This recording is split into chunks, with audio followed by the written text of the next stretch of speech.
इस पाप में तुम भागीदारी होगी। तो उन्होंने कहा अच्छा आप आए हुए हैं दूर से चल करके और बड़ा थके मांदे लग रहे हैं, पहले एक काम करो, पहले भोजन कर लो। अब भोजन करो फिर उसके बाद हम बताएंगे क्या होगा नहीं होगा। बढ़िया उसके लिए भोजन लगा दिया, रत्नाकर भोजन करने लगा। अब भोजन कर लिए तो फिर दोनों साथ में बैठे और साथ में बैठे तो रत्नाकर की पत्नी ने कहा कि भोजन कैसा बना था। तो रत्नाकर ने कहा कि भोजन तो बड़ा स्वादिष्ट था, बड़ा आनंद आ गया भोजन करके। तो उन्होंने कहा, उसकी पत्नी ने, कि भोजन का स्वाद तो आपने ले लिया, लेकिन एक बात बताइए, जब मैं भोजन बना रही थी तो जिस समय मैं चावल डाल रही थी खौलते हुए पानी में, तो चावल डालते समय पानी छिटक करके मेरे हाथ में आ गए और वो मेरे हाथ को जला दिए और वो जलन बहुत तेज हो रही है। तो मैं भोजन बना करके तुमको दिया, आपको दिया, तो उसका स्वाद तो मिल गया, तो ये जलन हो रही है उसका तुम आप एहसास कर रहे हो कि नहीं? वो भी जलन आपको हो रही कि नहीं? उन्होंने कहा जलन तो मुझे नहीं हो रही। तो जब एक छोटे से जलन को आप एहसास नहीं कर सकते तो इतना बड़ा पाप का भागीदारी मैं कैसे हो जाऊंगी। बस इतना ही सुनना था कि उसके तो पांव तले जमीन खिसक गई, उसका दिमाग खुल गया। इस बात तो सही है। वो भागे भागे दौड़े, सप्तऋषियों के चरण में गिर पड़े। उन्होंने कहा कि आपने तो मुझे इस पाप के जीवन से बचा लिया, जहां मैं अपना परिवार समझ करके, अपना सब कुछ समझ करके जी जान लगा करके लोगों को लूटा, छीना और उस वस्तु को पूरा परिवार में बांटा, उसका भरण पोषण किया, और वो परिवार जो है मेरे पाप के भागीदारी नहीं हो सकते। संसार में मैं अकेला ही हूं, कोई किसी का दुख, कोई किसी का पाप का भाग नहीं ले सकता है।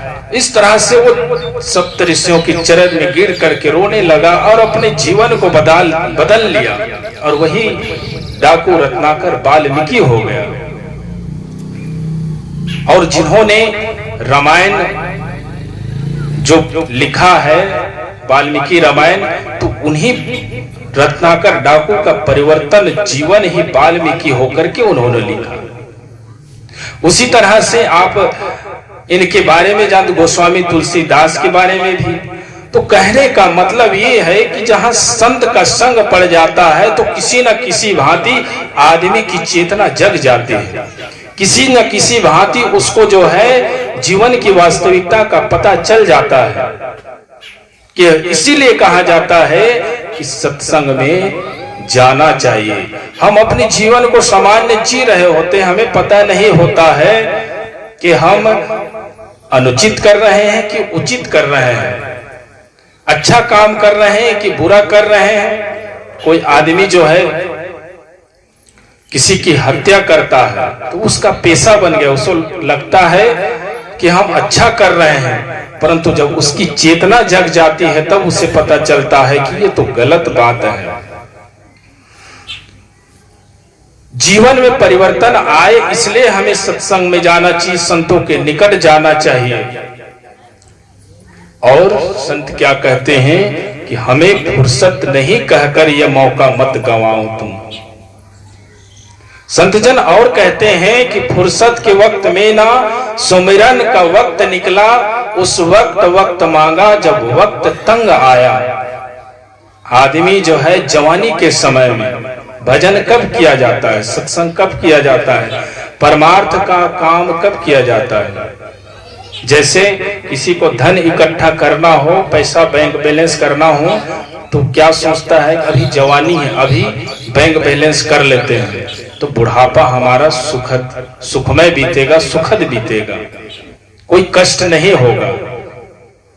और वो क्या करता है, अपना बैंक बैलेंस करने के लिए सोचता है। ये भजन सत्संग भी तो एक बैंक बैलेंस है आगे के लिए। वो जो बैंक बैलेंस करते हैं वो तो यहीं छूट जाएगा, वो तो पत्नी बच्चे भाई बंधु सब बांट लेंगे, हमारा कोई काम नहीं आएगा। और करते किसके लिए? उसी के लिए करते हैं, या तो पत्नी के लिए, या तो बच्चे के लिए, या तो भाई के लिए, या तो अपने लिए, और अपने से बच गए तो परिवार के लिए। इन्हीं लोगों के लिए तो हम करते हैं। परंतु जो सत्संग का बैंक बैलेंस होता है वो केवल अपने लिए होता है, वो किसी दूसरे के लिए नहीं होता है। और जवानी भर आदमी जो है धन कमाने के पीछे रहता है, उस समय उसको भजन भक्ति का ध्यान नहीं रहता है। लोगों को कहा जाए कि भजन करो, भक्ति करो, ध्यान करो, साधना करो, तो वो क्या कहता है? भजन भक्ति साधना सन्यास का जीवन तो बुढ़ापे का समय का है। और बूढ़े लोगों से पूछ लीजिए कि अभी कितना भजन भक्ति कर रहे हैं, बता देंगे। संत जन कहते हैं कि जो जीवन भर किए रहते हो वही अंत समय में सामने आकर के प्रस्तुत होता है। इसलिए धन तो कमाइए, साथ साथ वो धन भी कमाइए जो साथ चले। संतों ने क्या गाया? संग चले सोए धन है, संतों छूट जाए सोए माया। जो छूटने वाला है वो माया है, और जो साथ जाएगा वही हमारा असली धन है। तो उस असली धन की कमाई अभी हो सकता है, इसी समय, आज ही। ना जाने इस श्वास का आवन हो ना हो, इस श्वास का आना जाना आवागमन कब तक चलेगा किसको पता है। अभी यहाँ हम सब बैठे हैं, अब क्षण में क्या होने वाला है किसको पता है? किसी को पता है? किसी को नहीं पता है। इसलिए भजन का काम अभी करें, दुनियादारी का काम भी करें, साथ साथ भजन का भी काम करें। बाहर का रुपया पैसा बैंक बैलेंस करते हैं तो भजन का भी बैंक बैलेंस हम रखें, यही हमारे साथ चलेगा। तो आदमी जो है जब फुर्सत का वक्त रहता है उस समय उसको वक्त ही नहीं मिलता है। वो संसार के झूठे गपबाज में, संसार के जंजाल में अपने समय को बिताता है, और जब अंत समय आता है तो वही पछताता है और रोता है कि हमने जीवन भर कुछ नहीं किया, और जो किया वो तो छूटने वाला है, वो मेरे साथ नहीं रहेगा। और वो सोचता है कि यदि फिर से काश मुझे ये बुढ़ापा पुनः जवानी में बदल जाए तो मैं भगवान के भजन करूंगा, भक्ति करूंगा, ध्यान करूंगा, सत्संग करूंगा, फिर संसारिक प्रपंच कोई नहीं करूंगा, वो काम करूंगा जिससे मुझे मुक्ति मिले, अपने आत्म का कल्याण हो। ये सोचने से अब मतलब क्या होगा? अब तो समय नहीं रहा। इसीलिए हमारे पूज्य और गुरुदेव सदगुरु अभिलाष साहब जी कहा करते हैं कि जवानी में जोश रहता है तो होश नहीं रहता है, और बुढ़ापे में होश रहता है तो जोश नहीं रहता है।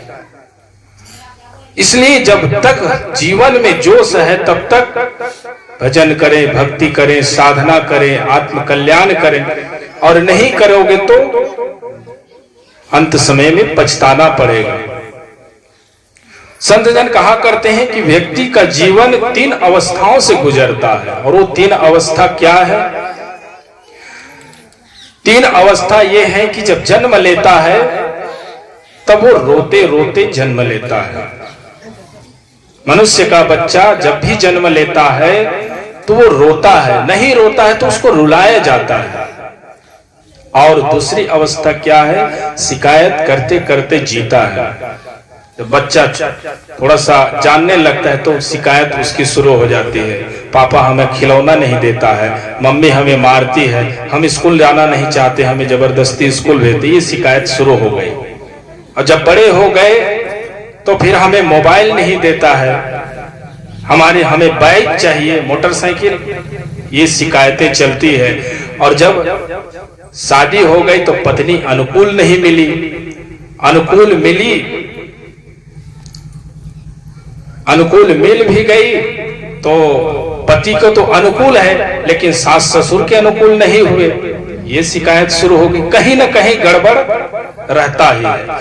तो ये सारी शिकायतें चलती रहती है। फिर सोच लेता चलो कोई बात नहीं, इन सबको तो देख लिए, बाल बच्चा होगा तो सुख मिलेगा। तो बाल बच्चा हो गए तो वहां से भी फिर बाल बच्चे की भी शिकायत हो गई, वहां भी शिकायत शुरू हो गई। तो ये दूसरी अवस्था है। आदमी शिकायत करते करते जीता है, और तीसरी अवस्था है पछताते पछताते मरता है।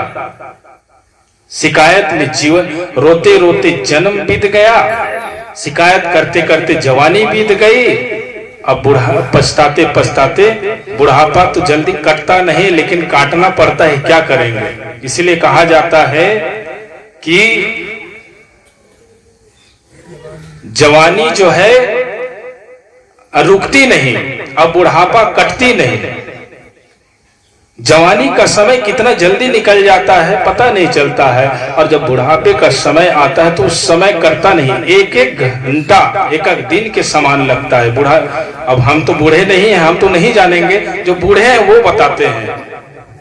कहते हैं महाराज कि समय जो है जवानी का कैसे निकल गया पता नहीं चला। आज बूढ़े हो गए, खाट में पड़े रहते हैं, रात में सोते हैं तो मुश्किल से 1 घंटा नींद आती है, उसके बाद नींद ही नहीं आती, बस करवट बदलते बदलते समय गुजारना पड़ता है।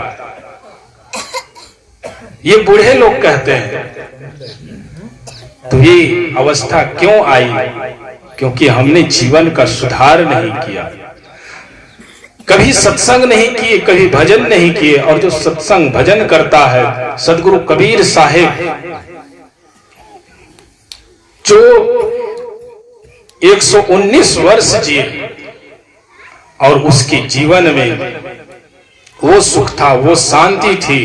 बूढ़े तो वो भी थे, परंतु उनके जीवन में सुख था, शांति था। और तभी उन्होंने कहा, चाह गई चिंता मिटी मनवा बेपरवाह, जिसको कुछ नहीं चाहिए सोई शाहंशाह। मैंने संसार की आशा त्याग दिया, संसार से कोई आशा ही नहीं किया, सारी आशाओं इच्छाओं का त्याग कर दिया। और जब मैं त्याग कर दिया तो मैं शहंशाह हो गया, अपने आप का मालिक हो गया।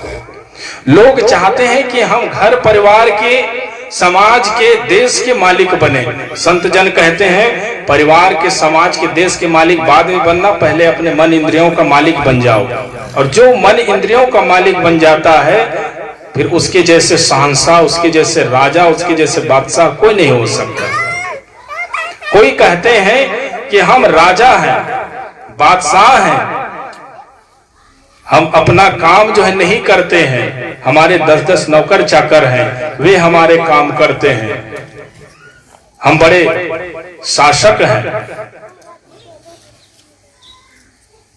संत जन कहते हैं कि जो नौकर चाकर किसी का काम करे, उससे हम बादशाह नहीं कह सकते, उसको हम शहंशाह नहीं कह सकते।